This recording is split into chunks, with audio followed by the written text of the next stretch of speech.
वाञ्छा कल्पतरुभ्यश्च कृपा सिन्धुभ्य एव च पतितानां पावनेभ्यो वैष्णवेभ्यो नमो नमः। नमो विष्णुपादाय कृष्णप्रेष्ठाय भूतले श्रीमते भक्तिवेदान्त स्वामिन्निति नामिने। नमस्ते सारस्वते देवे गौरवाणी प्रचारिणे निर्विशेषा शून्यवादी पाश्चात्यदेशतारिणे। श्रीकृष्ण चैतन्य प्रभु नित्यानन्द श्री अद्वैत गदाधर श्रीवासादि गौरभक्तवृन्द। हरे कृष्ण कृष्ण कृष्ण हरे हरे हरे राम राम राम हरे हरे। मूकं करोति वाचालं पंगुं लङ्घयते गिरिं यत्कृपातमहं वन्दे श्रीगुरुं दीनतारिणं। श्रीलप्रभुपाद की जय, श्री गुरुदेव की जय। శ్రీమద్భాగవతం 4వ స్కందం 21వ అధ్యాయం పృథు మహారాజు యొక్క ఉపదేశములు. మనము నిన్న 37వ శ్లోకం వరకు చెప్పుకున్నాం. మరి ఈ పృథు మహారాజు ఎవరికి ఉపదేశాలు ఇస్తున్నాడు? తన రాజ్య ప్రజలందరికీ కూడా తన యొక్క రాజ్యంలో ఉన్నటువంటి ప్రతి ప్రజ కూడా భగవంతుడి యొక్క కృష్ణ చైతన్యాన్ని స్వీకరించాలి. అలా కృష్ణ చైతన్యాన్ని స్వీకరించడమే జీవితం యొక్క లక్ష్యము అని చెప్పేసి వాళ్ళందరికీ నానా విధాలుగా తను చెప్తూ ఉన్నాడనమాట. అందరికీ కూడా భగవంతుడి యొక్క కృపని, తర్వాత భగవంతుడి యొక్క శక్తిని, తర్వాత ప్రతి చోట భగవంతుడు ఉండేటటువంటి స్థితిని తను అందరికీ కూడా వెల్లడింపచేస్తున్నాడు. అంటే ప్రతి ఒక్కటి, అంటే ఇంద్రియ తృప్తి తీరాలంటే కూడా భగవంతుడిపైనే ఆధారపడి ఉండాలి, ఆయననే పూజించాలి, అర్చించాలి. అలానే ముక్తి పొందాలన్నా, ఆధ్యాత్మిక లోకానికి వెళ్ళాలి అన్నా, సుఖం పొందాలి అన్నా కూడా భగవంతుడిని మనము పూజించాలి అనేసి చెప్పారు. ఒకవేళ ఆ విధంగా చేయకపోతే ఈ 84 లక్షల జన్మలు ఏవైతే ఉన్నాయో దాంట్లో మీరు పరిభ్రమిస్తూ ఉంటారు అనేసి చెప్పాడు.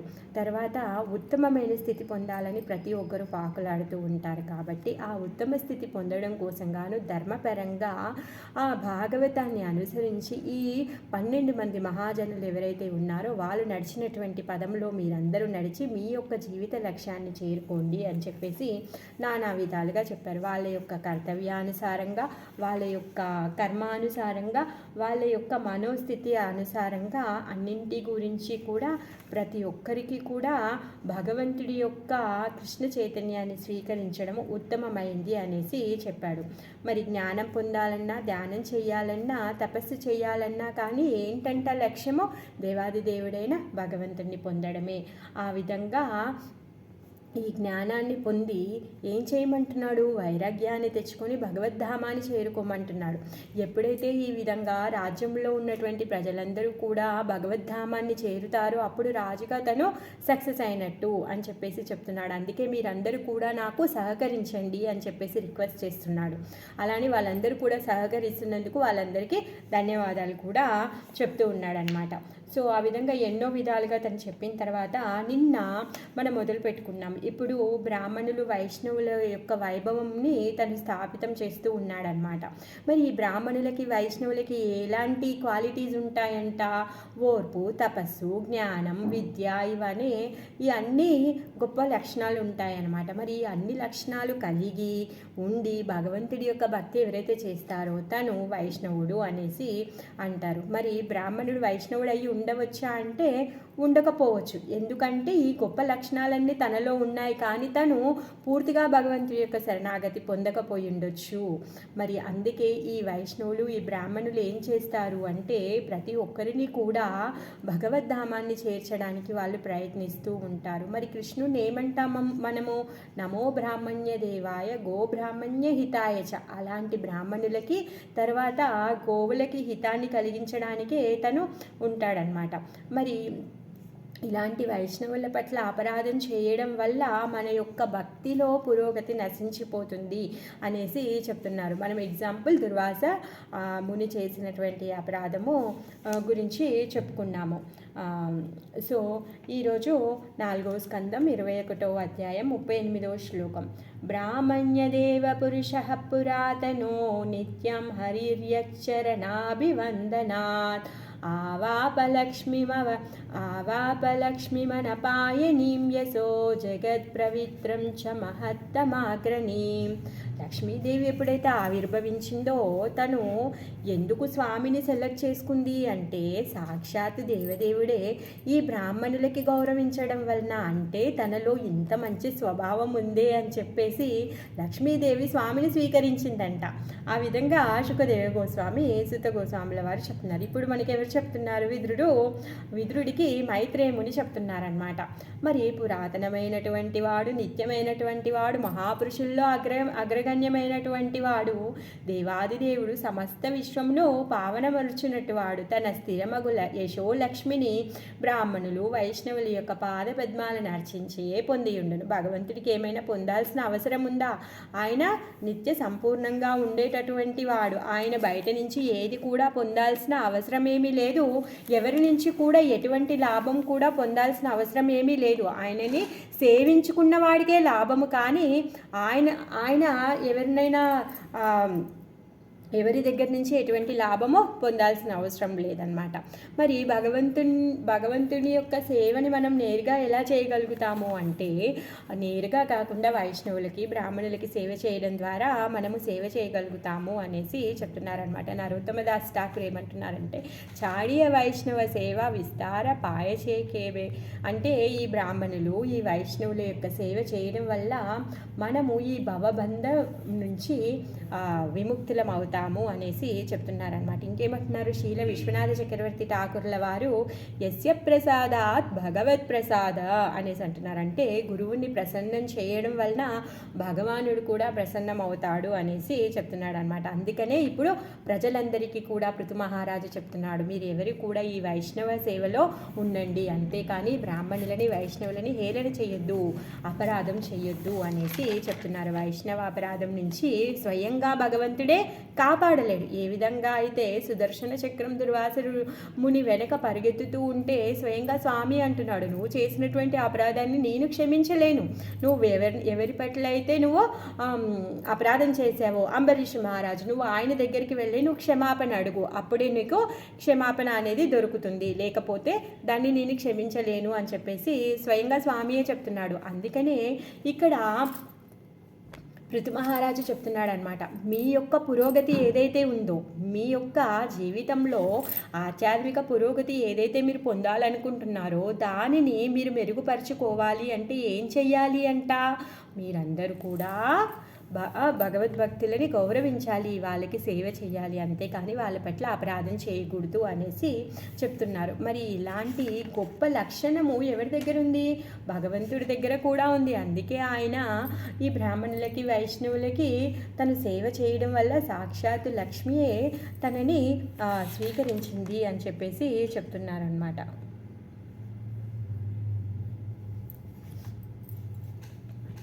యస్యేవయాశేష గుహాశయస్వరాట్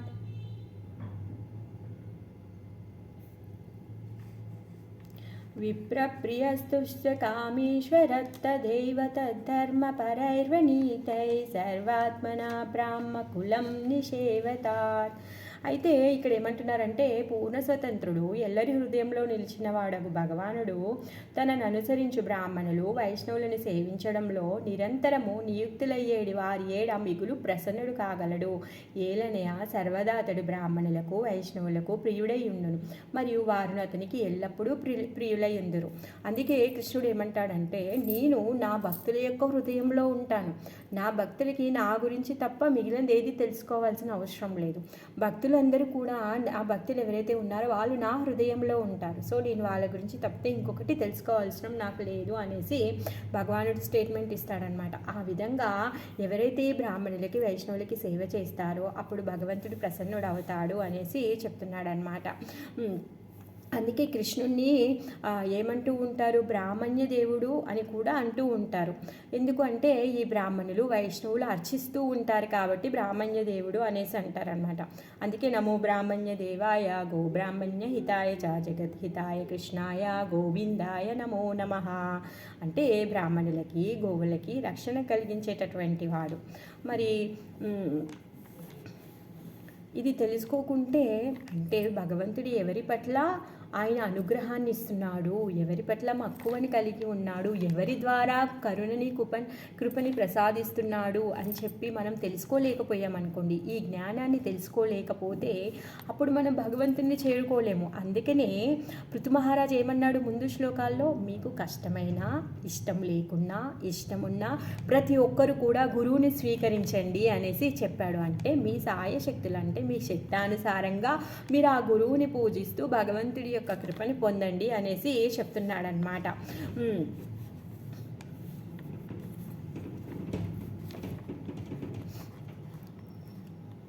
అయితే భగవంతుడు ఈ విధంగా ఎందుకు ఆచరిస్తున్నాడు, బ్రాహ్మణులని తర్వాత వైష్ణవులని ఎందుకు గౌరవిస్తున్నాడు, ఆయనకి చేయాల్సిన పని ఏమీ లేదే, మరి ఎందుకు చేస్తున్నాడు తను అంటే స్వయంగా భగవానుడే ఈ కార్యాలన్నింటినీ చేసి మనకి చూయిస్తున్నాడు అనమాట. భగవద్గీతలో చెప్తాడు కదా, యదాచరతి శ్రేష్ఠ తత్తేవతేతర జన, అంటే ఎవరైతే శ్రేష్టమైన వాళ్ళు ఉన్నారో వాళ్ళు చేసేటటువంటి పనిని చూసి మిగిలిన వాళ్ళందరూ కూడా ఫాలో చేస్తారు. అందుకే భగవంతుడు స్వయంగా తను చేసి ఆ కార్యాన్ని మనకి చూయిస్తున్నాడు అనమాట. అందుకే తను ప్రతి యుగంలో వచ్చి ఆ యుగ ధర్మాన్ని చేసి చూయిస్తూ ఉంటాడు. నరనారాయణులుగా వచ్చి తను తపస్సు చేయడం చూయించాడు, తర్వాత పృథు మహారాజుగా వచ్చి యజ్ఞాలు చేయడం చూయించాడు, అర్చించడం చూయించాడు.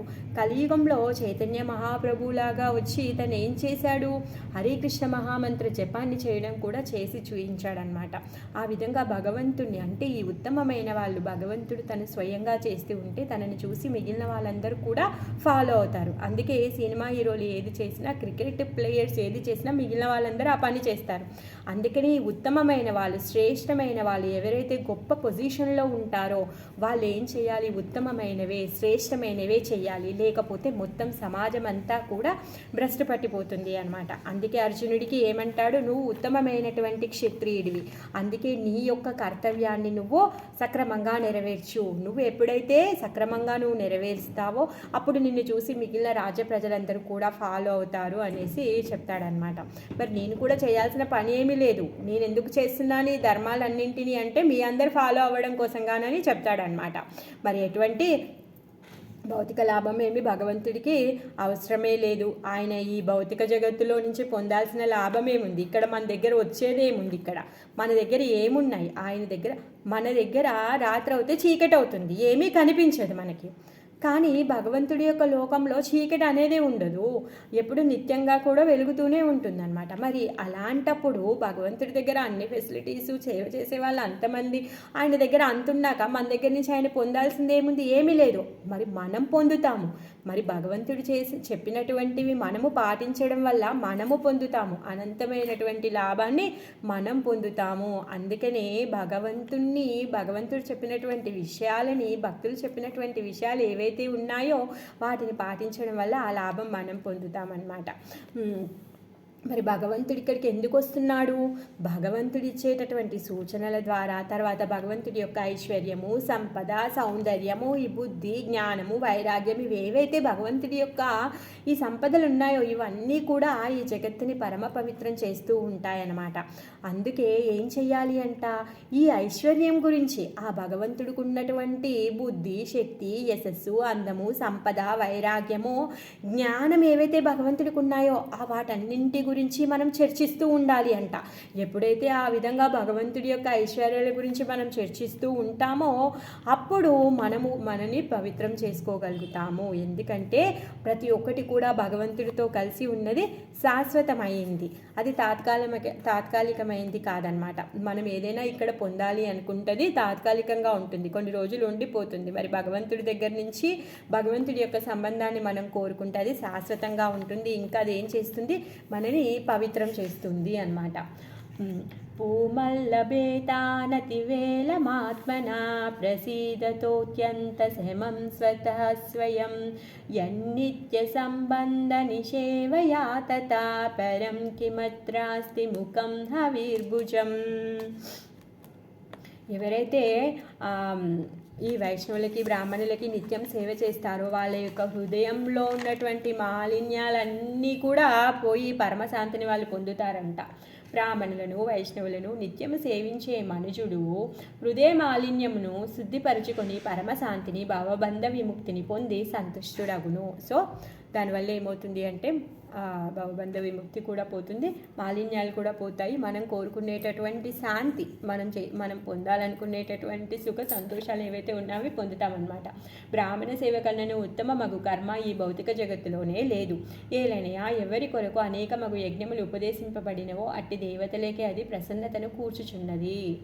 సో ఈ సేవ ఏదైతే ఉందో అది ఉత్తమమైంది, దానికంటే ఇంకొకటి ఉత్తమమైంది కాదు అనేసి చెప్తున్నారన్నమాట. తాందేరచరణ సేవి భక్తాసనేనా జనమే జనమే హాయ ఏయభిలాష. ఇక్కడ ఏమంటున్నారంటే, నేను ప్రతి జన్మలో కూడా ఈ ఆచార్యుల యొక్క పాద పద్మాలని భక్తుల యొక్క సాంగత్యంలోనే ఈ జన్మాల్లో కోరుకుంటున్నాను అని చెప్పేసి వైష్ణవులు ఎవరు నరోత్తమదాస్ ఠాకూర్ల వారు ప్రార్థిస్తున్నారనమాట. ఈ ఆచార్యుల యొక్క పాద పద్మ సేవని నేను కోరుకుంటున్నాను అని చెప్పేసి తను పాడుతూ ఉన్నారనమాట. వరాహ పురాణంలో ఇలా చెప్పబడింది, దానవులు ఎవరైతే ఉన్నారో అంటే శాపం ఉంది ఈ కలియుగంలో బ్రాహ్మణులకి. దానవులు బ్రాహ్మణుల రూపంలో ఉంటారనమాట. రాక్షస కలిమాశ్రిత్య జాయంతే బ్రహ్మయోనిషం. అంటే ఈ రాక్షస ప్రవృత్తి ఏదైతే ఉందో ఆ రాక్షస ప్రవృత్తి బ్రాహ్మణుల్లో ఉంటుందన్నమాట. అందుకనే ఈ నామమాత్రపు బ్రాహ్మణులు ఎవరైతే ఉన్నారో అంటే వాళ్ళు బ్రాహ్మణులు అని చెప్పుకొని వాళ్ళు ఏం చేస్తూ ఉంటారు, శాస్త్రం మాకు తెలుసు అని చెప్పేసి వాళ్ళు అమాయకమైన జనుల దగ్గర నుంచి డబ్బుని కొల్లగొడుతూ ఉంటారనమాట. మాకు ఇది తెలుసు అది తెలుసు, ఈ శాంతి ఆ శాంతి అని చెప్పేసి ఈ జనాలని భయపెట్టించి వాళ్ళ దగ్గర నుంచి అనేకమైన ధనాన్ని వాళ్ళు తీసుకుంటూ ఉంటారనమాట. అందుకే అలాంటి బ్రాహ్మణులని మీరు పూజించొద్దు, సేవించొద్దు అనేసి చెప్తున్నారు. ఒకవేళ అలాంటి మోసం చేసేటటువంటి బ్రాహ్మణులను మీరు సేవించడం వల్ల మీరు అలాంటి ఏది ఇప్పుడు మనం చెప్పుకున్నాం కదా, బ్రాహ్మణులను సేవించడం వల్ల హృదయ మాలిన్యం పోవడం, పరమశాంతి దొరకడము, భగవంతుడితో సంబంధం ఏర్పడడం, ఇవేవి కూడా దొరకవన్నమాట. దాంట్లో ఎట్లాంటి లాభం అనేదే లేదు అనేసి చెప్తున్నారనమాట. అంటే బ్రాహ్మణుడు అనేవాడు ఈ సత్యసంధత, తపస్సు, శుచి, శుభ్రత, తర్వాత వేద శాస్త్రాలను తెలిసినటువంటి వాడు, తను నియమానుసారంగా తను బ్రతికేటటువంటి వాడు నిజమైన బ్రాహ్మణుడు. అలా కాకుండా అమాయకమైనటువంటి జనాలని మోసం చేసేవాడు తను బూటకపు బ్రాహ్మణుడు అనమాట. అందుకనే మరి ఆచార్యులందరూ ఏమంటున్నారంటే గురువులని ఆశ్రయించండి, గురువు చెప్తాడు ఏది చేయాలి ఏది చేయకూడదు అని చెప్పేసి. అందుకని ప్రామాణికమైనటువంటి గురువుని ఆశ్రయిస్తే, వాళ్ళని సేవిస్తే మనము ఉత్తమమైన ఉన్నతిని మనము పొందుతాం. ఎగ్జాంపుల్ నారద మహర్షి యొక్క జీవితాన్ని మనం తెలుసుకోవచ్చు. నారదుల వారు పోయిన జన్మలో ఏంటి, దాసీపుత్రుడు. తను ఏం చేశాడు, అక్కడ ఉన్నటువంటి వేదాంతులు ఎవరైతే ఉన్నారో, ఆ గొప్ప భక్తులు ఎవరైతే ఉన్నారో వాళ్ళ యొక్క శరణాన్ని తీసుకొని వాళ్ళకి సేవ చేశాడు, వైష్ణవ సేవ చేశాడు. ఆ వైష్ణవ సేవ చేయడం వలన తను నెక్స్ట్ లైఫ్ నారద మహర్షిగా తను శరీరాన్ని తీసుకున్నాడు. తను ఇప్పుడు మన పరంపరలో గౌడీయ మధ్వ సాంప్రదాయంలో గొప్ప ప్రామాణికమైనటువంటి గురువు. సాక్షాత్ దేవదేవుడి నుంచి వచ్చినటువంటి జ్ఞానాన్ని బ్రహ్మదేవుడి హృదయంలో చెప్పగా బ్రహ్మ నారదుల వారికి చెప్పారు. మరి అలాంటి గొప్ప మహర్షి అయ్యారు తను. మరి అతను ఏమైనా గొప్ప తపస్సు చేశారా? ఏమీ చేయలేదే. తను ఏం చేశారు, వైష్ణవ సేవ చేశారు. నిస్వార్థంగా వైష్ణవ సేవ చేయడంతో తను అలాంటి ఉత్తమమైనటువంటి పురోగతిని తను పొందాడనమాట. అస్నాత్యనంత కలు తత్వ కోవిదై శ్రద్ధాహుతం యన్ముఖ ఇజ్జనామిభిః నవైతదా చేతనయా బహిష్కృతే హుతాసనే పారమహంస్య పర్యగుః. అనంతుడగు భగవానుడు నానావిధ దేవతల పేరున చేయబడి యజ్ఞముల ద్వారా భుజించినప్పటికీ సాధువులు మరియు భక్తుల నోట ద్వారా అర్పణలను గ్రహించటలో పొందినంత తృప్తిని అగ్ని ద్వారా భుజించటలో పొందడు. సో మనమేంటి, యజ్ఞకి భోక్త ఎవరు, భోక్తారాం యజ్ఞ తపసాం. ఎవరంట, ఆయన కృష్ణ. మరి ఆ విష్ణువుని సంతృప్తిపరచాలి అంటే యజ్ఞాలు చేస్తారు. మరి ఈ యజ్ఞం చేసినప్పుడు మరి ఆ యజ్ఞంలో ఏం చెప్తారు, ఇంద్రాయ స్వాహ, చంద్రాయ స్వాహ, తర్వాత సూర్యాయ స్వాహ అని చెప్పేసి అందరి దేవతల పేర్లు చెప్పి హవిస్సులను వదులుతూ ఉంటారు. మరి ఆ విధంగా అగ్నిలో వేసినటువంటి హవిస్సుని ఆ దేవతల పేరుగా అగ్ని ద్వారా తీసుకునేటటువంటి ఆ హవిస్సు అంతగా భగవంతుడికి నచ్చదంట. దాంతో ఆయన సంతృప్తి చెందడంట. ఏమంటున్నాడు? భక్తుల నోటి ద్వారా అర్పణలను గ్రహించుటలో పొందినంత తృప్తిని అగ్ని ద్వారా భుజించుటలో పొందడు. అందుకే ఏం చెప్తారు? బ్రాహ్మణ ముఖతః భగవంతుడు తను ప్రసాదాన్ని స్వీకరిస్తారు అని చెప్తారు. అందుకని మనం అందరూ ఏం చెప్తారు? బ్రాహ్మణులకి భోజనం పెట్టాలి అనేసి చెప్తారు కదా. సో అది ఉత్తమమైనటువంటి పుణ్యప్రదమైనటువంటి కార్యము అనేసి అందరికీ తెలుసు కదా. ఆ విధంగా భక్తుల ద్వారా తను ఆరగించినప్పుడు తను సంతృప్తి చెందుతాడనమాట. అప్పుడు భక్తుల సాంగత్యంను విడవలసిన అవసరం లేదు. ఎందుకు అంటే అక్కడ భక్తులు ఉన్నారు. ఆ భక్తుల యొక్క సాంగత్యాన్ని వదలాల్సిన అవసరం లేదు. ఆ భక్తులతో ఉంటాడు. ఎందుకంటే నేను ఎక్కడుంటాను అని చెప్పాడు? నేను భక్తుల యొక్క హృదయంలో ఉంటాను అని చెప్పాడు. నాహం తిష్టామి వైకుంఠే. నారదుల వారు ఒకసారి స్వామిని అడుగుతారనమాట. ఏమడుగుతారు? స్వామి మీకు ఎక్కడ ఉండడం ఇష్టం స్వామి అనేసి అడుగుతారనమాట. అడిగినప్పుడు చెప్తాడు. ఏమంటాడు అంటే, నాహం తిష్టామి వైకుంఠే యోగినాం హృదయేషువ.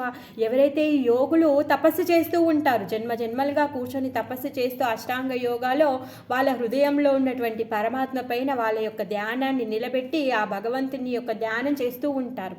మరి నేను అలాంటి హృదయంలో కూడా నేను ఉండను. అలాని వైకుంఠంలోనా ఉంటానా అంటే నేను వైకుంఠంలో కూడా ఉండను. తత్ర తిష్టామి నారద. ఎక్కడుంటాను అంటే ఎత్ర గాయంతి మద్భక్త. ఎక్కడెక్కడైతే నా భక్తులు నా గురించి కీర్తిస్తున్నారో నేను అక్కడ ఉంటాను అనేసి చెప్తున్నాడనమాట. భక్తులు లీలాగానం చేసేటటువంటి భక్తులు లీలాగానం చేస్తూ తమని తాము నియుక్తం చేసుకొని ఉంటారో అక్కడ నేను నిలిచి ఉంటాను అనేసి చెప్తున్నాడనమాట. అందుకే భగవంతుడు భక్తుల ముఖతః తను ఈ ఏదైతే హవిస్సు రూపంలో తను తీసుకుంటున్నాడో దాంతో తను సంతృప్తి చెందుతాడు. ఎందుకంటే తను ఎప్పుడు భక్తుల దగ్గరే ఉంటాడు. భక్తుల యొక్క సాంగత్యాన్ని తను వదలాలి అనేసి అనుకోడనమాట. మరి భక్తులు ఈ వైష్ణవులు ఎవరు అంటే దేవదేవుడి యొక్క ప్రతినిధులు అనమాట. మరి బ్రాహ్మణులకి వైష్ణవులకి భోజనం పెట్టడం అంటే భగవంతుడికి భోజనం పెట్టడంతో సమానం. అంటే యజ్ఞం కంటే ఉత్తమమైంది అనేసి మనం అర్థం చేసుకోవాలన్నమాట. అయితే ఒకసారి అద్వైతాచార్యుల వారు శాంతిపురంలో ఏమవుతుంది అంటే వాళ్ళ నాన్నగారి యొక్క శార్దం ఉంటుంది, సంవత్సరికం చేస్తున్నారు. చేసేటప్పుడు అద్వైతాచార్య చాలా గొప్ప ఆచార్యుడు, చాలా గొప్ప బ్రాహ్మణుడు. స్వయంగా తను పిలిస్తేనే చైతన్య మహాప్రభు రూపంలో భగవంతుడు ఇక్కడికి వచ్చారు, అవతారం తీసుకొని వచ్చారు. తన యొక్క ప్రార్థన మేరకే భగవంతుడు వచ్చాడు. మరి అలాంటి గొప్ప భక్తుడు.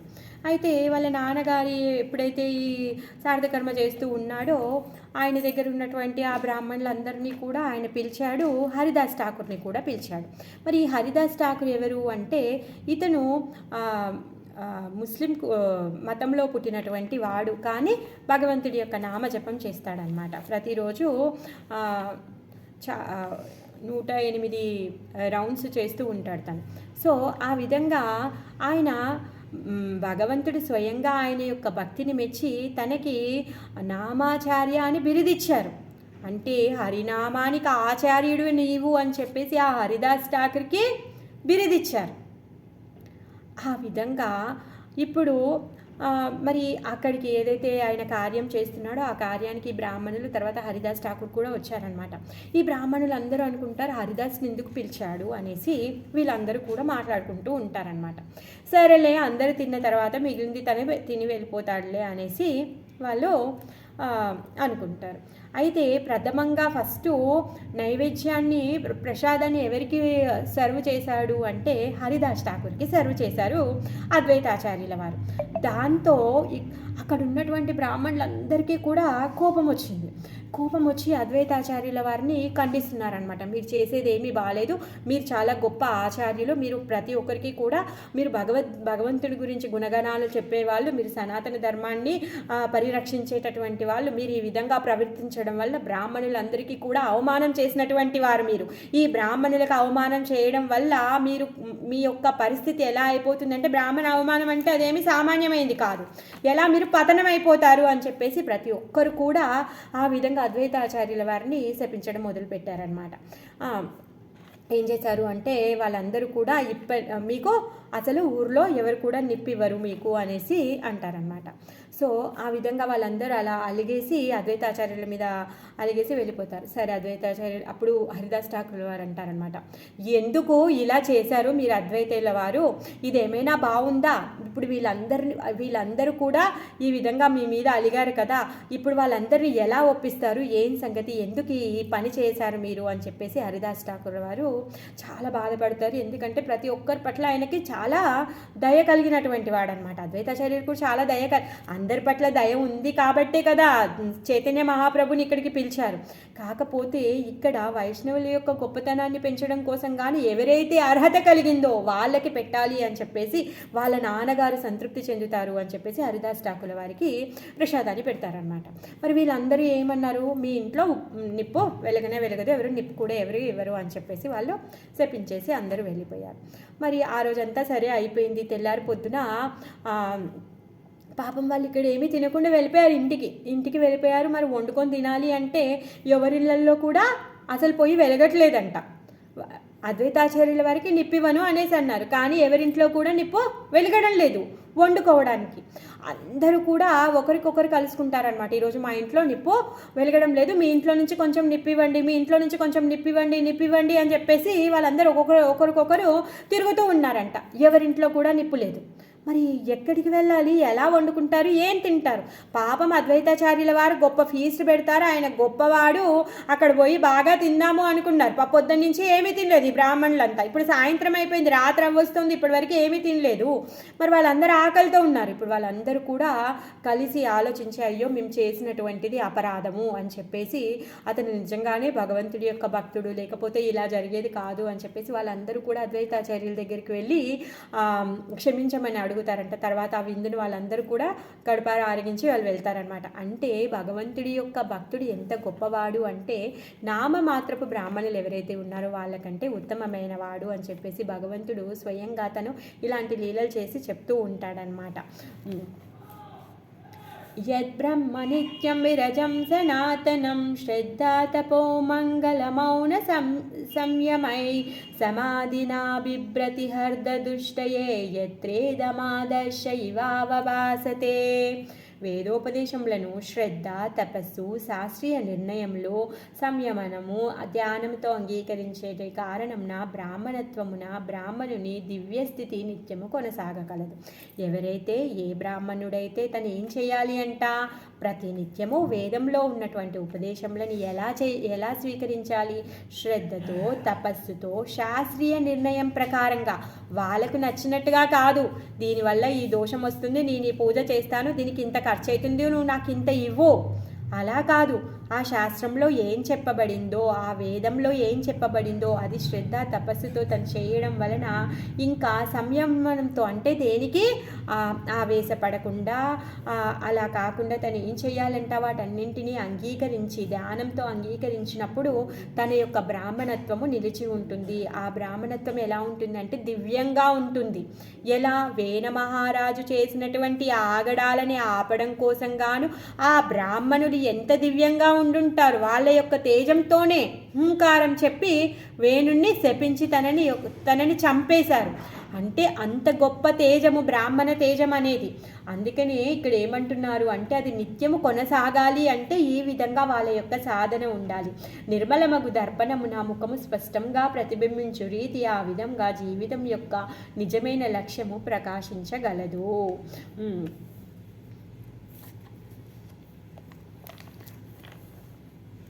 ఇక్కడ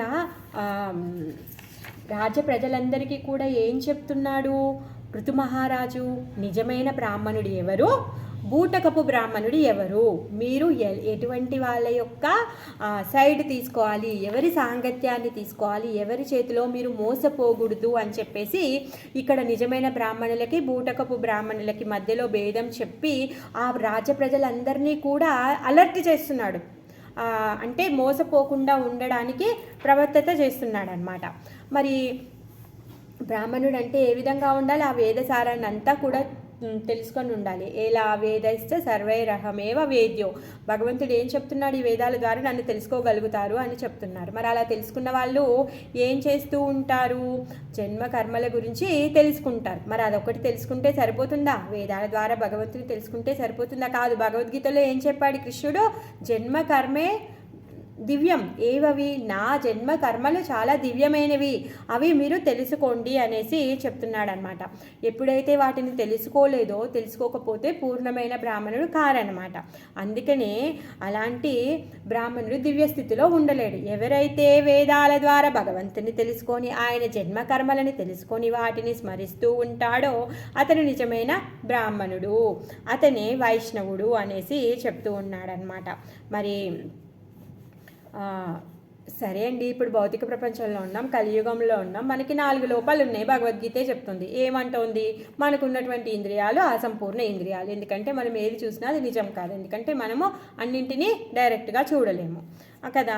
మరి తప్పులు చేయడం, మనం ఏమైనా నిజంగా నిజాయితీ పరులమా, మనము తప్పులు చేస్తూనే ఉంటాము. తర్వాత ఇంకేం చేస్తూ ఉంటాము, మోసం చేస్తూ ఉంటాము, మోసపోతూ ఉంటాము. తర్వాత మోహం చెందుతూ ఉంటాము, అంటే పాముని చూసి తాడనుకుంటాం, తాడుని చూసి పాము అనుకుంటాం, నిజాన్ని అబద్ధం అనుకుంటాం, అబద్ధాన్ని నిజం అనుకుంటాం. మరి అలాంటప్పుడు ఇలాంటి లోపాలకి పాలు పడకుండా ఈ బ్రాహ్మణులు ఎలా ఉంటారు, ఎవరు నిజమైన బ్రాహ్మణులు ఉంటారు అని మనకి డౌట్ రావాలి. మరి అప్పుడు ఏం చెప్తున్నారంటే ఆచార్యులు, ఎవరైతే భగవంతుడి యొక్క భక్తి చేస్తారో, ఎవరైతే భగవంతుడు చెప్పాడు భగవద్గీతలో ఆ విధంగా తనని తాను శరణాగతి పొందుతారో అలాంటి భక్తుడు దివ్యస్థితిలో ఉంటాడు. తను ఈ 4 లోపాల్లో తను ఉండడనమాట. ఈ 4 లోపాలు తన మీద ప్రభావం చూపించవన్నమాట. ఎందుకంటే ఇప్పుడు ఒకరిని మోసం చేస్తే తనకు వచ్చే లాభం ఏమీ లేదు, అవునా కాదా? పోనీ ఒకరి చేతిలో మోసపోతే తనకు పోయే నష్టం కూడా ఏమి లేదు. తన దగ్గర ఏముంటుందని ఆచార్యులు వాళ్ళు ఏం చేస్తారు, వాళ్ళు ఒక చెట్టు కింద ప్రతిరోజు ఉండరంట. ఒక చెట్టు కిందే ఇంకో రోజు ఉంటే ఆ చెట్టు నాది అనిపిస్తుంది అని చెప్పేసి ఈరోజు ఉన్న చెట్టుని ఈరోజు వదిలేసి తెల్లారి ఇంకో చెట్టు వెతుక్కుంటారంట. అలాంటి వాళ్ళు వాళ్ళకి ఏం చేసేది ఏమైనా ఉందా? వాళ్ళు ఎవరైనా మోసం చేస్తారా, లేకపోతే ఎవరైనా వాళ్ళని వచ్చి మోసం చేస్తే వాళ్ళు కోల్పోయేది ఏమైనా ఉందా? ఏమీ లేదే. పోనీ దేనికన్నా మోహపడాల్సిన అవసరం ఏముంది? ఇప్పుడు నిజాన్ని అబద్ధంగా అనుకోవడం, అబద్ధాన్ని నిజం అనుకోవడం వాళ్ళకి అవసరం ఏం లేదు. ఎందుకంటే వాళ్ళకు సత్యం వాళ్ళకి తెలుసు, నిజమైంది దేవాది దేవుడు, భగవద్గీత, భాగవతం అది తెలుసుకున్నారు. మిగిలిందంతా వాళ్ళేమి పట్టించుకోరు. ఆ విధంగా వాళ్ళు పొందాల్సింది, తీసుకోవాల్సింది, ఇవ్వాల్సింది ఏమీ లేనప్పుడు వాళ్ళ ఇంద్రియాలతో వాళ్ళకి పని లేదు. అందుకే ఈ 4 లోపాలతో వాళ్ళు ఉండరు అనేసి చెప్తున్నారనమాట. అలాంటి వాడు భక్తుడు అవుతాడనమాట.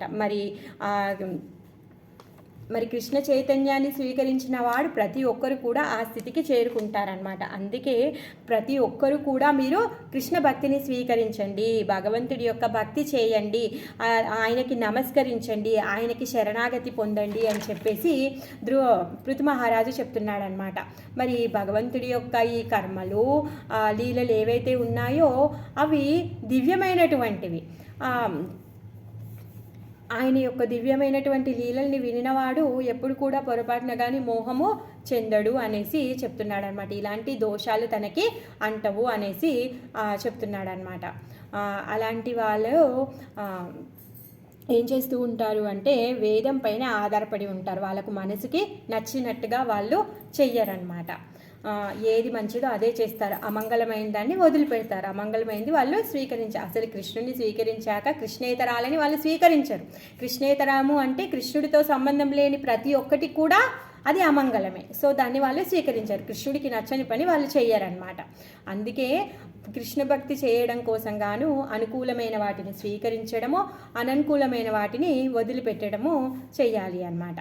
మరి అనుకూలమైంది ఏంటి? భగవంతుని ఏది చేసినా భగవంతునికి అర్పించి తినడము, పొద్దున్నే భగవంతుడి యొక్క దర్శనం చేసుకోవడము, భగవంతుని అర్పించడము, ప్రతి కర్మను కూడా భగవంతుడు అర్పంగా చేయడము. మరి చేయకూడనివి ఏంటి అంటే అవివాహిక సంబంధాలు, మత్తు పానీయాలు స్వీకరించడము, జూదం ఆడడము, మాంసాహారముని తినకుండా ఉండడము, ఇవన్నీ చేయకూడని అవన్నీ మరి సరివి చేయకుండా అవి చేస్తున్నాం. మరి ఇంకా ఏం చెయ్యాలి? మరి భగవంతుని మన సంబంధం ఎప్పుడు దృఢపరచుకోగలుగుతాము అంటే ఎప్పుడైతే హరే కృష్ణ మహామంత్ర జపం చేస్తామో. ఎందుకంటే ఈ కలియుగంలో మనం చేయాల్సింది అదే. అందుకే మనం హరే కృష్ణ మహామంత్ర జపం చేయడం వల్ల మనము మన యొక్క భక్తిలో పురోగతి పొందుతామన్నమాట. ఎంత సులభమైంది కదా. హరే కృష్ణ కృష్ణ కృష్ణ హరే హరే, హరే రామ రామ రామ హరే హరే. ఆ విధంగా మంత్రాన్ని మనం రోజు నిత్యము 16 మాలలు జపం చేయడము మనం చేయాలి. అయితే ఇప్పుడు పృథు మహారాజు ఇంకా చెప్తున్నాడు. ఏమంటున్నాడంటే బ్రాహ్మణ వంశంలో పుట్టినవాడు బ్రాహ్మణుడు కాదు, ఈ బ్రాహ్మణ లక్షణాలు లేకపోతే వాడు బ్రాహ్మణుడు కాదు. ఏ విధంగా అయితే డాక్టర్ కొడుకు డాక్టర్ అవ్వడు, డాక్టర్ కొడుకు డాక్టర్ చదువుకుంటేనే డాక్టర్ అవుతాడు. ఇప్పుడు తండ్రి డాక్టర్ అండి, తను ఏదో పని మీద బయటికి వెళ్ళాడు. ఒక రోగి వచ్చాడు, తనకి ఒంట్లో బాగాలేదు, వచ్చి డాక్టర్ కోసం వచ్చాడు వాళ్ళ ఇంటికి. అయితే డాక్టర్ లేడు, బయటికి వెళ్ళాడు. వాళ్ళ కొడుకున్నాడు. పర్వాలేదండి, డాక్టర్ కొడుకే కదా, ఆయన దగ్గర వైద్యం చేయించుకుంటామా? మనము చేయించుకోం కదా. అలానే బ్రాహ్మణుడి యొక్క కొడుకు బ్రాహ్మణుడు అవడు. బ్రాహ్మణుడు ఎప్పుడవుతాడు? ఎప్పుడైతే వేదాన్ని చదువుకొని వేదంలో ఉన్నట్టుగా తను నడుచుకుంటాడో, సత్యసంధత ఉంటుందో అలాంటి వాడు బ్రాహ్మణుడు అవుతాడు అనేసి చెప్తున్నాడు. మరి ప్రతి ఒక్కరు కూడా ఇలాంటి బ్రాహ్మణ లక్షణాలని పెంపొందించుకోవాలి అనేసి చెప్తున్నారనమాట. మరి అలాంటి లక్షణాలను పెంపొందించుకున్నవాడు ఏం చేస్తాడంటే తన హృదయంలో కృష్ణుని దర్శిస్తూ ఉంటాడనమాట. అలాంటి వాడే పరిపూర్ణమైనటువంటి బ్రాహ్మణుడు అనేసి అంటున్నారు. ప్రభుపాదుల వారు ఎప్పుడైతే అమెరికాకు వెళ్తారు, తన దగ్గర ఏమీ లేదు, అసలు డబ్బులు ఏమీ లేవు. ఆయన 60 సంవత్సరాల వయసులో తను అమెరికాకి వెళ్ళారు. తను అక్కడికి వెళ్ళి చేయాల్సింది ప్రచారం చేయమని గురుగారు చెప్పారు కాబట్టి వెళ్ళారు. అక్కడ తనకి ఏమీ దారి లేదు. అయితే ఒక విలేకరు కలుస్తాడనమాట. కలిసి తను అంటాడు, you are a old man, నువ్వు ముసలివాడివి అయిపోయావు, నీ దగ్గర అంత శక్తి కూడా లేదు, పోనీ ధనం ఉందా అంటే ధనం కూడా లేదు. నువ్వు ఇక్కడికి వచ్చి నువ్వు ఇస్కాన్ అనే సంస్థని ఎందుకో స్థాపిస్తున్నావు? మీ ఇండియాలో కానీ ఎక్కడైనా కానీ ఎన్నో సంస్థలు ఉన్నాయి భగవంతుడి యొక్క పేరు మీద. తర్వాత ఏమంటారు, ఎన్నో సంస్థలు అంటే ఆధ్యాత్మికమైనటువంటి కార్యాలు చేయడం కోసం కానీ ఎన్నెన్నో సంస్థలు ఇప్పటివరకు చాలామంది ఏర్పరిచారు. మరి అన్ని సంస్థలు ఉన్నాక మళ్ళీ నువ్వు ఇంకొకటి కొత్తది ఎందుకు నిర్మిస్తున్నావు? నీ దగ్గర ఫండు లేదు, చేసే మనుషులు లేరు, ఎవరూ లేరు, నువ్వు ఎందుకు ఇది నిర్మిస్తున్నావు అని చెప్పేసి తనని అడుగుతారనమాట. అడిగితే అప్పుడు ప్రభుపాదుల వారు చెప్తారు, ఎందుకు అంటే నేను స్థాపించినటువంటి ఇస్కాన్ ఏదైతే ఉందో, ఈ అంతర్జాతీయ కృష్ణ చైతన్య సంఘం ఏదైతే ఉందో, ఈ అంతర్జాతీయ కృష్ణ చైతన్య సంఘంలోనికి వచ్చిన వాళ్ళు ప్రతి ఒక్కరు కూడా బ్రాహ్మణులు అవుతారు. బ్రాహ్మణులు అంటే ఎవరు? చెప్పుకున్నాము, తలతో సమానము. కాళ్ళు చేతులు విరిగిపోతే కూడా మనిషి బ్రతికుంటాడు, కానీ తల లేకపోతే బ్రతికి ఉంటాడు. అలాంటి వాడు పూర్తి జ్ఞానం కలిగినటువంటి వాడు. మరి అలాంటి బ్రాహ్మణులను తయారు చేయడం కోసం కానీ నేను ఈ ఇస్కాన్ని స్థాపిస్తున్నాను అనేసి చెప్తాడనమాట. ఆ విలేకరు అంటాడు, ఇప్పుడు వేరే వాళ్ళ సంస్థకి వెళ్ళకుండా మీ సంస్థకు వస్తే వాళ్ళు పొందేటటువంటి లాభం ఏంటి? వాళ్ళు ఎందుకు రావాలి నీ దగ్గరికి? ఏదో సమ్ స్పెషాలిటీ ఉంటేనే కదా నీ దగ్గరికి వచ్చేది. అందుకే ప్రభుపాదుల వారు చెప్తున్నారు, ఏదైతే కృష్ణ చైతన్య సంఘం ఏదైతే ఉందో, ఈ కృష్ణ భక్తి ఏదైతే ఉందో వాళ్ళని ఉత్తమ జీవులుగా రూపొందుతుంది. ఇక్కడ ఏం చెప్పాడు? హరిదాస్ ఠాకూరు యావన కులంలో పుట్టాడు, అయినా కానీ తనకి ప్రథమంగా తను అక్కడ ఉన్నటువంటి బ్రాహ్మణులందరికంటే కూడా ప్రథమంగా తను అర్చన తీసుకుంటున్నాడు. ఎందుకు తీసుకుంటున్నాడు? తను చేసినటువంటి కృష్ణ చైతన్య స్వీకారం. ఆయన భగవంతుడిపైన ఆ విధంగా ఆధారపడి తనని తాను అంతగా ఉద్ధరించుకున్నాడు. సో అందుకే ఇలా మిమ్మల్ని అందరినీ ఉద్ధరించడం కోసంగానే నేను ఈ సంస్థని స్థాపించాను అని చెప్పేసి శ్రీల ప్రభుపాదుల వారు చెప్తారనమాట. కరెక్టే కదా. ఆయన స్థాపించకపోతే ఈరోజు మనము భాగవతాన్ని చదువుకునే వాళ్ళం కాదు. సో ప్రభుపాదుల వారు ఆ విధంగా ఆయన యొక్క కృపని మనపైన కూడా తను చూయిస్తున్నారనమాట. శ్రీల ప్రభుపాద్కి జై. అయితే మరి కృష్ణుడిని నిరంతరం ఏ విధంగా చూడగలుగుతారు? మనం ఇప్పుడు భౌతిక ప్రపంచంలో ఉన్నాము, మనకున్నటువంటి కళ్ళు పనికిరావు కదా. మరి ఎలా చూస్తున్నారు అంటే, ప్రేమాంజన భక్తి విలోచనేన సంతవ సదైవ హృదయేషు విలోకయంతి యం శ్యామ సుందరమచింత్య గుణస్వరూపం గోవిందమాది పురుషం తమహం భజామి. ఎవరు భజిస్తున్నారు? బ్రహ్మదేవుడు. బ్రహ్మదేవుడు కృష్ణుడిని ఈ విధంగా ప్రే చేస్తున్నాడు. ఏమంటున్నాడు? విశుద్ధమగు కృష్ణ ప్రేమను పెంపొందించుకొనుట ద్వారా భక్తుడు సామసుందరునిగా తెలియబడు ఆ దేవదేవుని తన హృదయంలో నిరంతరము గాంచగలుగును. బ్రాహ్మణత్వం యొక్క పరిపూర్ణ స్థితి ఇదే. మరి ఏ విధంగా? ఆయన యొక్క ప్రేమాంజన భక్తి విలోచనేన. ఆయన కళ్ళు ఎలా ఉన్నాయి అంటే భక్తితో నిండినటువంటివి. ఎప్పుడైతే భక్తితో పరిపూర్ణంగా ఆయన కళ్ళు నిండుతాయో అప్పుడు భగవంతుడి యొక్క దర్శనం జరుగుతుంది. తేషామహం సరోజరేణు మార్యావహేయాది కిరీటమాయు యం నిత్యదా బిభ్రతాసు పాపం నశ్యత్యముం సర్వగుణా భజంతి. ఇంకా ఏమంటున్నాడంటే పృథు మహారాజు ఇప్పుడు సామాన్య ప్రజలే కాదు, ఇక్కడ ఉన్నటువంటి ఆర్యులారా వాళ్ళందరినీ కూడా ఆర్యులు అని సంబోధిస్తున్నాడు అనమాట. ఏమంటున్నాడంటే అట్టి బ్రాహ్మణులు మరియు వైష్ణవుల యొక్క పాద ధూళిని జీవితం నా కిరీటంను దాల్చినట్లుగా మీరందరూ నన్ను ఆశీర్వదించండి. సో ఇలాంటి వైష్ణవుల యొక్క బ్రాహ్మణుల యొక్క పాద పద్మ ధూళి ఏదైతే ఉందో అది నేను నా తలపైన పెట్టుకోవాలి నా జీవితాంతం. ఏదో ఈరోజు నేను చెప్పి ఊరుకున్నాను అలా కాదు, నేను బ్రతుకు ఉన్నన్ని రోజులు కూడా నేను వాళ్ళకి సేవ చేస్తూ వాళ్ళ యొక్క పాద పద్మాల సేవలు వాళ్ళ యొక్క పాద ధూళిని తీసుకుంటూ ఉండే విధంగా మీ యొక్క ఆశీర్వాదాలని నాకు ఇవ్వండి అనేసి చెప్తున్నాడు అనమాట. ఎందుకు అది కూడా చెప్తున్నాడు. అట్టి ధూళిని శిరమున దాల్చిన వాడు శీఘ్రమే సమస్త పాపముల నుండి విముక్తుడై అంత్యమున వాంఛనీయమగు సమస్త సల్లక్ష్యములను పెంపొందించుకొనగలుగుతాడు. ఇలాంటి వైష్ణవ సేవ వలన ఏమవుతుంది అంట? పాపాలన్నించి ముక్త అవ్వమే కాకుండా మనము మన లోపల మంచి లక్షణాలు ఉత్పన్నమవుతాయి, అభివృద్ధి చెందుతాయి. మంచి లక్షణాలు ఎక్కడైతే ఉంటాడో భగవంతుడు అక్కడే ఉంటాడు. అలా కాకుండా మోసం చేస్తూ తాగుతూ జూదమాడుతూ ప్రాణులను హింసిస్తూ ఉంటే భగవంతుడు అక్కడ ఉంటాడా? ఉండడు కదా. ఆ విధంగా అలాంటి సల్లక్షణాలు ఏవైతే ఉన్నాయో అవి పెరుగుతాయి అని చెప్పేసి తను చెప్తున్నాడు అనమాట. అందుకే నేను ఈ వైష్ణవుల యొక్క పాదధూళి ఏదైతే ఉందో ఆ పాదధూళి నా తలపైన నా జీవితాంతం నేను పెట్టుకోవాలి అనేసి చెప్తున్నాడు అనమాట.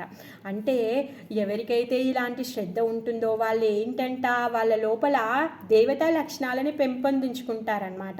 యస్యాస్తి భక్తిర్ భగవత్య కించన స్వర్గైర్గుణైస్సహస్ర సమాసతే సురా. శ్రీమద్ భాగవతం చెప్తుందనమాట. ప్రహ్లాదుడు చెప్తున్నాడు. ఏమంటున్నాడు అంటే శుద్ధ వైష్ణవుల పాదధూళిని శిరమున దాల్చినప్పుడు దేవదేవుణ్ణి తెలుసుకోగలుగుతాడు. ఎవరైతే తలలో పాదపద్మ ఎవరైతే వైష్ణవుల యొక్క పాదధూళిని వాళ్ళు గౌరవించరో వాళ్ళు భగవంతుని తెలుసుకోలేరన్నమాట. మరి భగవంతుని తెలుసుకోకపోతే ఆ జీవితం అసంపూర్ణమైంది అని ప్రహ్లాదుడు చెప్తున్నాడు. ఇంకా ప్రభుపాదుల వారు కూడా చెప్తున్నారనమాట. మరి ఒకవేళ ఈ బ్రాహ్మణ సంస్కృతిని పాటించలేదనుకో అప్పుడు ఏమవుతుందంట? ఈ ప్రజలంతా కూడా ఏమి లాభం పొందరంట. వీళ్ళందరూ కూడా పెనుభారం అయిపోతారంట దేశానికి. అందుకనే పృథు మహారాజు చాలా ఆదర్శవంతమైనటువంటి రాజు కాబట్టి ఆయన చక్కని పాలన కాబట్టి ఆయన రాజ్యంలో ఉన్న వాళ్ళందరికీ కూడా ఆయన ఉపమానంగా ఉన్నాడు, అంటే ఎగ్జాంపుల్గా ఉన్నాడు. సో నేను బ్రాహ్మణులని వైష్ణవులని నేను గౌరవిస్తున్నాను, సో నన్ను చూసి మీరందరూ కూడా ఫాలో కాండి అని చెప్పేసి తను చెప్తున్నాడు అనమాట. ఆదర్శనీయమైనటువంటి పాలకుడు తను ఏం చేస్తున్నాడు? చక్కగా ఆ జనులందరినీ పాలించడం కోసం కానీ ఇంకా ఉపమానంగా అంటే ఎగ్జాంపుల్ రోల్ మోడల్గా తను ఉంటున్నాడు అనమాట. గుణాయనం శీలధనం కృతజ్ఞం వృద్ధాశ్రయం సంవృణతేను సంపద ప్రసీదతాం బ్రహ్మకులం గవాంచ జనార్దనాసానుచరస్య మహ్యం. శీలమే సంపదగా కలిగి ఉండి కృతజ్ఞుడై ఉండి అనుభవజ్ఞులైన వారిని ఆశ్రయించి బ్రాహ్మణ యోగ్యతలను పొందేడివాడు జగత్తు యొక్క సమస్త ఐశ్వర్యంను బడయును. చూసారా, జగత్తులో ఉన్నటువంటి సమస్తమైన ఐశ్వర్యం పొందాలి అంటే ఏం చేయాలి? శీలాన్నే సంపదగా అనుకుని కృతజ్ఞతతో ఉండి తర్వాత ఈ అనుభవం కలిగినటువంటి వాళ్ళని ఆశ్రయించడం. ఏం అనుభవం కలిగినటువంటి వాడు? తాగుడు అనుభవం తిరుగుడు అనుభవం కలిగినటువంటి వాడు కాదు, భగవత్ అనుభూతిలో ఆయనకు అనుభవం కలిగినటువంటి వాడు, భగవత్ విజ్ఞానంలో అనుభూతి పొందినటువంటి వాడు మరి జగత్తు యొక్క సమస్త ఐశ్వర్యాన్ని పొందుతాడు. కనుక దేవదేవుడు మరియు అతని అనుచరులు బ్రాహ్మణుల ఏడా గోవుల ఏడా నా ఏడా ప్రసన్నులు కాగలరని వాంఛిస్తున్నాను. సో ఆ విధంగా ఎవరైతే దేవదేవుడు అనుసరించేటటువంటి బ్రాహ్మణులు తర్వాత ఈ గోవులు వీళ్ళందరూ కూడా నా నా నా నా పట్ల ప్రసన్నులు అవ్వాలి అని చెప్పేసి తను ప్రార్థిస్తూ ఉన్నాడనమాట. ప్రతి ఒక్కరి యొక్క ఆశీస్సులు తనకి కావాలి, వాళ్ళందరి యొక్క ఆశీస్సుల వల్లే తన యొక్క కార్యాలని చేయగలుగుతాను అని చెప్పేసి చెప్తున్నాడు అనమాట. ఎందుకు భగవంతుని ఫాలో అయ్యేటటువంటి బ్రాహ్మణులను ఎందుకు అంటున్నాడంటే నమో బ్రాహ్మణ్య దేవాయ గో బ్రాహ్మణ్య హితాయచ కదా. అందుకనే తను ఇక్కడ ఏమంటున్నాడు, అలాంటి బ్రాహ్మణులు తర్వాత గోవులు వాళ్ళు నా పట్ల వాళ్ళ యొక్క ఆశీర్వాదాలు ఉండాలి అనేసి చెప్తున్నారనమాట.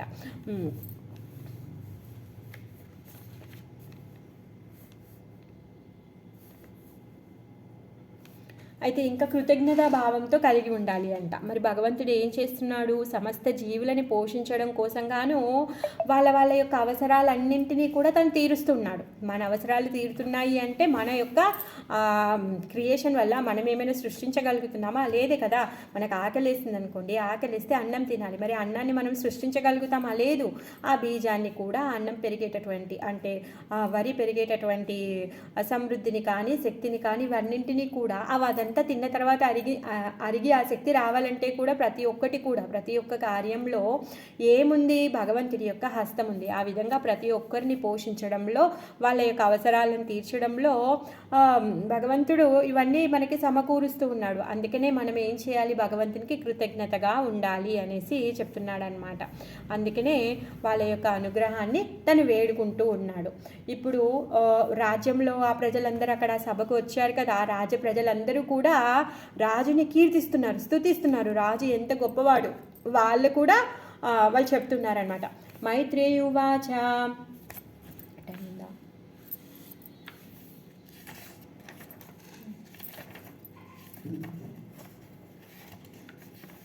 ఒక 5 minutes ఎక్స్టెండ్ చేసుకొని మనము ఈ చాప్టర్ కంప్లీట్ అయిపోతుంది.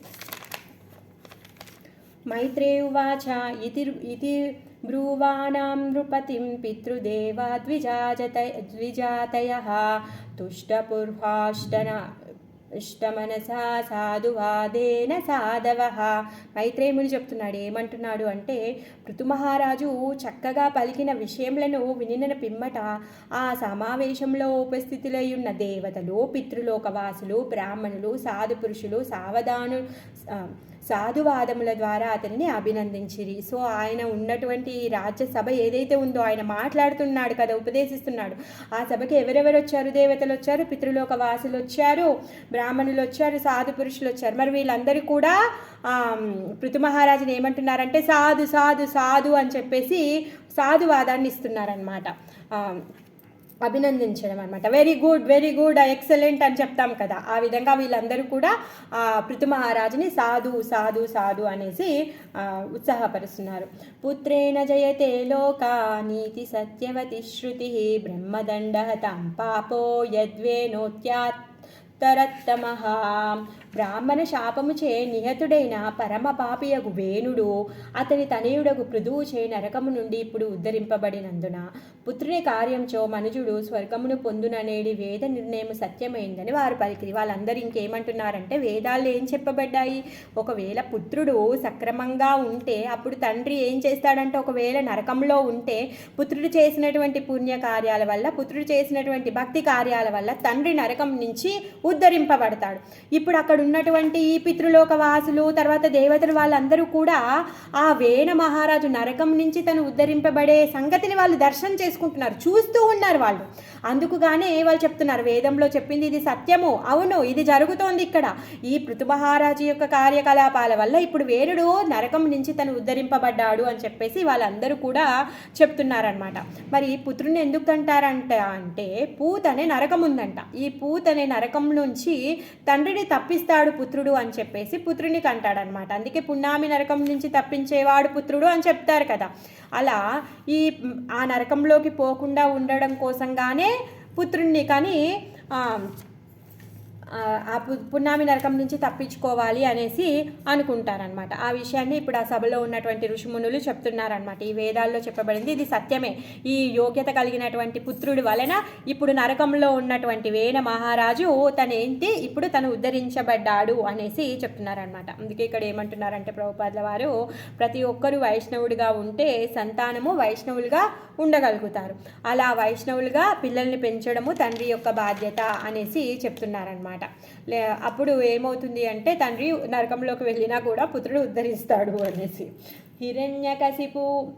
హిరణ్యకశిపుశ్చాపి భగవన్ నిర్ధనయాతమ వివిక్షురత్యగాసున్నో ప్రహ్లాదస్యానుభావతః. ఇంకా హిరణ్యకశిపుడు ఎలాంటి పాపి, స్వామి నారాయణుడి యొక్క వైరి అయినా కానీ ప్రహ్లాదుడి యొక్క గొప్పతనం వల్ల తను భగవద్ధామానికి చేరుకున్నాడు. ఆ విషయం ఇక్కడ పృథుమహారాజ్ మైత్రేయుడు చెప్తున్నాడు అనమాట. అదేవిధంగా హిరణ్యకశిపు తన పాప కార్యమును ఎల్లప్పుడూ దేవదేవుని ఆధిపత్యమును నిందించి తమస్సులో ప్రవేశించినాడు. తమస్సు అంటే అంధకారంలోకి, నరకంలోనికి ప్రవేశించాడు. పుత్రుడగు ప్రహ్లాదుని అనుగ్రహం చే ఉద్ధరింపబడి భగవద్ధామమును చేరెను. మరి హిరణ్యకశిపుడు భగవద్ధామానికి ఎలా వెళ్ళాడు అంటే తన కొడుకు ప్రార్థించడం వల్ల తను వెళ్ళాడు అనమాట. ప్రహ్లాదుడు చాలా గొప్ప భక్తి కలిగినటువంటి వాడు, ఓర్పు కలిగినటువంటి వాడు. ఆయన యొక్క భక్తిని, ఆయన యొక్క ఓర్పుని మెచ్చే స్వయంగా స్వామి నరసింహ అవతారం తీసుకొని వచ్చాడు.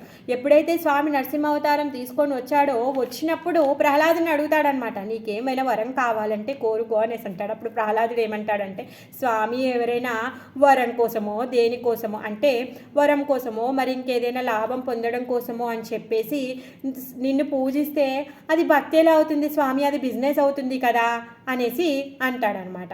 ఇంకా తర్వాత ఏమంటాడు అంటే, మీరు మా నాన్నగారు చేసినటువంటి తప్పులు ఏవైతే ఉన్నాయో, అపరాధాలు ఏవైతే ఉన్నాయో వాటన్నింటినీ నేను క్షమాపణ అడుగుతున్నాను. మా నాన్నగారి తరపున మిమ్మల్ని క్షమించమని అడుగుతున్నాను. దయచేసి మీరు మా నాన్నగారిని అనుగ్రహించండి అని చెప్పేసి అడుగుతాడనమాట. అలా పుత్రుడి యొక్క ఆగ్రహం మేరకు నరసింహస్వామి హిరణ్యకశిపుని భగవద్ధామానికి చేరుస్తాడనమాట. ప్రహ్లాదుడు వంటి ఉత్తమ భక్తులు ఉంటే మొత్తం వంశమే తరించబడుతుంది. అందుకే బలిచక్రవర్తిని తను ఏం చేశాడు, సుతలంలో పెట్టి తను ప్రొటెక్షన్ ఇచ్చాడు. తర్వాత నీ వంశంలో నేను ఎవరిని కూడా చంపను అనేసి చెప్తాడనమాట. ఆ విధంగా ఈ ప్రహ్లాదుని వంటి భక్తులు ఎవరైతే ఉన్నారో అలాంటి భక్తులు ఏం చేస్తారంట, ఈ పాపులు ఎవరైతే ఉన్నారో ఈ పాపులందరినీ కూడా ఉద్ధరించడం కోసంగానే ఈ భౌతిక ప్రపంచానికి వస్తారనమాట. వాళ్ళు అనేకమైనటువంటి కష్టాలను ఎదుర్కొని కూడా వాళ్ళు ఈ పాపులను ఉద్ధరించడానికి సిద్ధంగా ఉంటారనమాట. అందుకనే మనము వైష్ణవులని ప్రార్థించాలి అనేసి శ్రీల ప్రభుపాదుల వారు చెప్తున్నారు. వాంఛా కల్పతరుభ్యశ్చ కృపా సింధుభ్య ఏవ చ పతితానాం పావనేభ్యో వైష్ణవేభ్యో నమో నమః. అలాంటి వైష్ణవులు ఈ పద్ధతులని ఉద్ధరించడం కోసం గాను రెడీగా ఉంటారు. వాళ్ళ కార్యమే అది. అందుకే ప్రభుపాదుల వారు హిప్పీస్, వాళ్ళు తాగుబోతులు, తిరుగుబోతులు, మత్తు పానీయాల్లో మునిగి ఉండేటటువంటి హిప్పీస్ అందరినీ కూడా హరే కృష్ణ మహామంత్ర జపం చేయించి వాళ్ళందరినీ కూడా హ్యాపీస్గా చేశాడనమాట. వీరవర్యాపితా పృత్వా సమాసంజీవ శాశ్వతి యస్యేదృశ్యచ్యుతే భక్తి సర్వలోకైక భక్తి. సాధువులకు బ్రాహ్మణులు పృథువుతో ఇట్లు పలికిరి, ఓ వీర్యవర్య, ఈ ధరణికి తండ్రి వంటి వాడ, సమస్త విశ్వమునకు ప్రభువైనట్టి అచ్యుతుని ఏడ గొప్ప భక్తి కలిగిన వాడవు కనుక నీకు దీర్ఘాయువు కలుగుగాక. సో నువ్వు అచ్యుత భక్తుడివి కాబట్టి నువ్వు దీర్ఘాయువు పొందుతావు అనేసి చెప్తున్నాడు అనమాట. గొప్ప యశస్సు, గొప్ప భక్తుడు అవ్వడమే గొప్ప యశస్సు. చాలా ఫేమస్ అవ్వాలి అంటే ఏంటి అంటే, ఫేమస్లో అవ్వడమో, గొప్ప హీరోనో లేకపోతే శక్తి పొందడమో లేకపోతే గొప్ప క్రికెటర్ అవ్వడమో అది గొప్ప ఖ్యాతి కాదంట. గొప్ప భక్తుడు అవ్వడమే గొప్ప ఖ్యాతి. అవునా కాదా? శ్రీల ప్రభుపాదుల వారు కానీ, రామానుజ కానీ, మధ్వాచార్య కానీ, ఆళ్వార్లు వీళ్ళందరూ కూడా ఇంత ఖ్యాతి ఎందుకు పొందారు? ఎన్నో తరాలు వెళ్ళిపోతూ ఉన్నాయి. ఎన్ని తరాలు వెళ్ళిపోయినా కానీ మనం వీళ్ళందరినీ కూడా గుర్తు చేసుకుంటున్నాం. ఎందుకు గుర్తు చేసుకుంటున్నాం అంటే వాళ్ళు గొప్ప భక్తులు కాబట్టి. అలాంటి భక్తుడు వైకుంఠంలో శాశ్వతంగా ఉంటాడు, ఇక్కడ కూడా శాశ్వతంగా ఉంటాడు. రామానుజ, మధ్వ వాళ్ళందరూ వైకుంఠానికి వెళ్ళిపోయారు, అయినా కానీ నిత్యంగా వాళ్ళని మనము తలుస్తూ ఉన్నాము. ఆ విధంగా ఇక్కడ కూడా వాళ్ళు శాశ్వతంగా ఉంటారనమాట. తన యశస్సు భౌతిక జగత్తులో కూడా, అక్కడ వైకుంఠంలో కూడా ఏమంటారు, చిరంజీవులుగా ఉంటారనమాట. ఈ ఆచార్యులందరూ అలాంటి ఖ్యాతే పొందారు. అహో వయం హ్యద్యా పవిత్ర కీర్తే త్వయైవ నాతేన ముకుందనాద యా ఉత్తమ శ్లోక తమస్య విష్ణోర్బ్రహ్మణ్య దేవస్య కదాంబ్యరక్తి. సభాసదులు ఇంకా ఇలా పలుకుతున్నారు, ఏమంటున్నారు? పృథు మహారాజా, బ్రాహ్మణ్య దేవుడును ఉత్తమ శ్లోకుడునకు భగవాని మహిమలను వెల్లడి చేయుచుంటివి కనుక నీ యశస్సు పరమ పవిత్రమైంది. మహాద్భాగ్యము వలనే నిన్ను మేము మా ప్రభువులుగా పొందితిమి. చూసారా, ఆ రాజ ప్రజలందరూ కూడా వాళ్ళ యొక్క భాగ్యాన్ని పొందుతున్నారు. ఆహా, మేము ఎంత అదృష్టవంతులము, మేము అదృష్టం ఉంది కాబట్టే మీలాంటి రాజుని మేము పొందగలిగాము అనేసి చెప్తున్నారనమాట. ఇంకా ఏంటి, మీరు భగవంతుడి యొక్క ఆశ్రయంని ప్రత్యక్షంగా జీవించుచున్నట్లు భావించుచున్నాము అనేసి చెప్తున్నారనమాట. సో భగవంతుడి యొక్క ఆశ్రయంనే మీ వల్ల మేము పొందాము అనేసి వాళ్ళందరూ కూడా కీర్తిస్తూ ఉన్నారనమాట. నీ యశస్సు పవిత్రమైంది అనేసి చెప్తున్నారనమాట. ఇంకేమంటున్నారంటే, మీ రక్షణలో మేము ఉన్నాము అంటే సాక్షాత్ భగవంతుడి యొక్క రక్షణలో మేము ఉన్నాము అనేసి నమ్ముతున్నాం. అంటే వాళ్ళు రాజుని భగవంతుడిగా చూస్తున్నారు. ఎందుకంటే రాజు అనేవాడు భగవంతుడి యొక్క ప్రతినిధి, రిప్రజెంటేటివ్. తన అధికారంలో ఉండి ఏం చేయాలి అంట, ఆ మానవ సంఘం అంతా పరిపూర్ణమయ్యే విధంగా తను చూడాలి. ఆ రాజ్యంలో ఈ బ్రాహ్మణ సంస్కృతిని, తర్వాత గోవులని రక్షించడాన్ని, ఇవన్నీ చూసేటటువంటి బాధ్యత ఎవరిది అంటే రాజుది. మరి ఇలాంటి కార్యాలన్నీ కూడా పృథు మహారాజు సక్రమంగా చేస్తున్నాడు కాబట్టి మీ యశస్సు చాలా పవిత్రమైంది, చాలా గొప్పది. మీ యొక్క రక్షణలో ఉండడము భగవంతుడి యొక్క రక్షణలో ఉండడం లాంటిదే అని చెప్తున్నారు. నాత్యాద్భుతమిదం నాద తవా జీవ్యానుశాసనం ప్రజానురాగో మహతాం ప్రకృతి కరుణాత్మనాం. హే ప్రభు, ప్రజాపాలనమే నీ విద్యుత్ ధర్మము. ప్రజలకు లాభం కలిగినట్లు చూచుటలో మిగులు అనురాగం కలిగినట్టు నీ వంటి వానికి అది ఎంత మాత్రమూ అద్భుత కార్యము కాదు. ఏలనయా, నీవు కరుణాపూర్ణుడవు, అది ఏ నీ శీలం యొక్క గొప్పతనమై ఉన్నది. సో నువ్వు చాలా గొప్పవంతుడివి. నువ్వు ఇలా చేస్తున్నావు అంటే అదేమీ పెద్ద విషయం కాదు. ఎందుకంటే నీ విద్యుత్ ధర్మంగా మీరు అది స్వీకరించారు. ప్రజల యొక్క లాభమే మీరు కోరుకుంటున్నారు. ఎందుకంటే ప్రజల పట్ల మీకు అలాంటి అనురాగం కలిగినటువంటి వారు, వాళ్ళ పట్ల మీకు ఉన్నటువంటి కరుణ అలాంటిది, మీ శీలం గొప్పనైంది అనేసి వీళ్ళు చెప్తూ ఉన్నారనమాట. రాజు లక్షణాలు ఎలా ఉన్నాయో అవన్నీ కూడా ఇక్కడ మనకి చెప్తున్నారనమాట. రాజు యొక్క పాలన ఏ విధంగా ఉంటుంది, రాజు యొక్క పాలనలో ఉన్నటువంటి ప్రజలందరి కూడా ముఖ్య ఉద్దేశం ఏంటి, ముఖ్య ప్రయోజనం